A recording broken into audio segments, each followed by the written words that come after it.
নেতা এরকম হওয়া উচিত।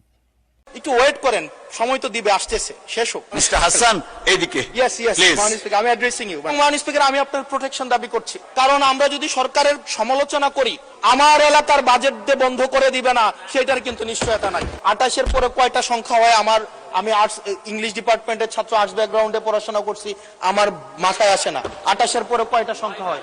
28-এর পরে না, 28-এর পরে 9টা না, এটাও হয় নাই। 28-এর পরে 28 লক্ষ কোটি টাকা বিদেশে পাচার করা হয়েছে।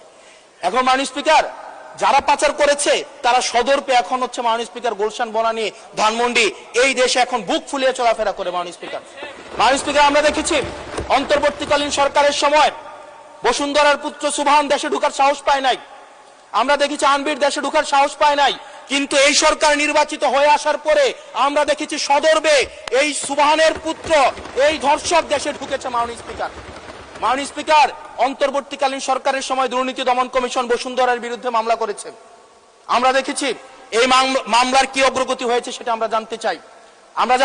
আন্ডার টেবিল কোন ধরনের সমঝোতা হয়েছে কিনা, যদি সমঝোতা না হয়ে থাকে তাহলে তাদের বিরুদ্ধে আইনগত ব্যবস্থা নিতে বাধাটা কোথায় সেটা বাংলাদেশের মানুষের সামনে প্রকাশ করতে হবে।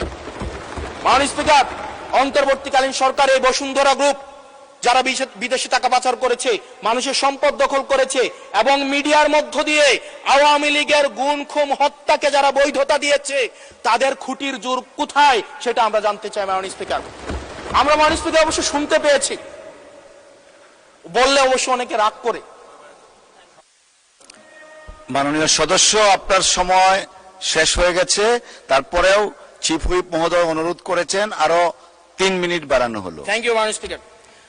মাননীয় স্পিকার, আমরা শুনতে পেয়েছি বা দেখতে পাই এবং সরকার দলেরই অনেকে মাঝে মাঝে আমাদের কাছে এসে দুঃখ প্রকাশ করে যে আসলে আমরা জেল খেটেছি, আমরা কষ্ট করেছি, আমাদের সন্তানদের সাথে আমরা থাকতে পারি নাই, কিন্তু আমাদের দলে কিছু কিছু মানুষ বসুন্ধরার অ্যাডভাইজর হিসেবে কাজ করে, তাদের মিডিয়ার অ্যাডভাইজর হিসেবে কাজ করে। মাননীয় স্পিকার, যেই মিডিয়া তারেক রহমানকে, মাননীয় প্রধানমন্ত্রী তারেক রহমানকে দেশদ্রোহী হিসাবে ফ্রেমিং করেছে, সেই মিডিয়ার অ্যাডভাইজর হিসেবে আজকে বসুন্ধরা গ্রুপে আজকে এই সরকার দলীয় সংসদ সদস্যদের অনেকেই তারা সেখানে যুক্ত। মাননীয় স্পিকার, এটা আমাদের জন্য না, বরং তাদের সহকর্মীদের জন্য এটি তাদের হৃদয়ে রক্তক্ষরণ হয়, সেটি আমরা জানি। মাননীয় স্পিকার, এই বসুন্ধরার বিরুদ্ধে যারা কথা বলে তাদের বিরুদ্ধে মিডিয়া লেলিয়ে দেওয়া হয়। মাননীয় স্পিকার, আমরা যারা ঋণ খেলাপি, যারা ব্যাংকগুলোকে দখল করেছে, যারা গণতন্ত্র পথকে রুদ্ধ করেছে, গুম খুনের বৈধ, একটু ওয়েট করেন, সময় তো দিবে, আসতেছে, শেষ হোক।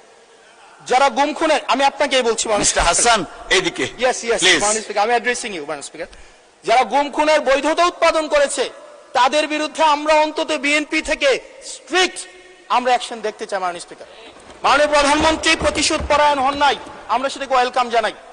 মাননীয় স্পিকার, প্রতিশোধ পরায়ণ না হওয়া আর সুবিচার নিশ্চিত না করা দুইটা এক না। মাননীয় স্পিকার, আমরা ওয়েলকাম করি উনি প্রতিশোধ পরায়ণ হন নাই, ব্যক্তিগত রাগ ক্ষোভের ঊর্ধ্বে উনি উঠতে পেরেছেন, কিন্তু আমরা এটা ওনার কাছ থেকে শুনতে চাই, উনার দলের কাছ থেকে শুনতে চাই গুম খুনের হত্যার উনি সুবিচার নিশ্চিত করবেন, উনি আইনের শাসন নিশ্চিত করবেন এবং এতদিন ধরে যারা নিয়ন্ত্রিত মিডিয়ার মাধ্যমে এই ফেসিবাদের পক্ষে যারা বয়ান উৎপাদন করেছেন তাদের বিরুদ্ধে উনি সুবিচার নিশ্চিত করবেন। মাননীয় স্পিকার, আমাদের প্রতিহিংসার কথা বলছি না, প্রতিশোধ পরায়ণতার কথা বলছি না। মাননীয় স্পিকার, আজকে এই জায়গাতে আমরা আবার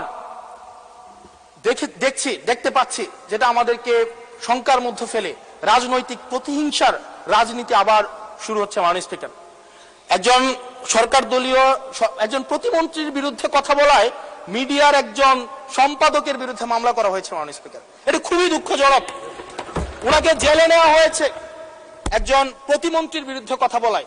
এবং মাননীয় স্পিকার, আমি আপনার প্রোটেকশন দাবি করছি, কারণ আমরাও বলতে ভয় পাই, কারণ আমরা যদি সরকারের সমালোচনা করি, কোন প্রতিমন্ত্রীর বিরুদ্ধে কথা বলি, মন্ত্রীর বিরুদ্ধে কথা বলি, আমার এলাকার বাজেট দিয়ে বন্ধ করে দিবে না সেটার কিন্তু নিশ্চয়তা নাই।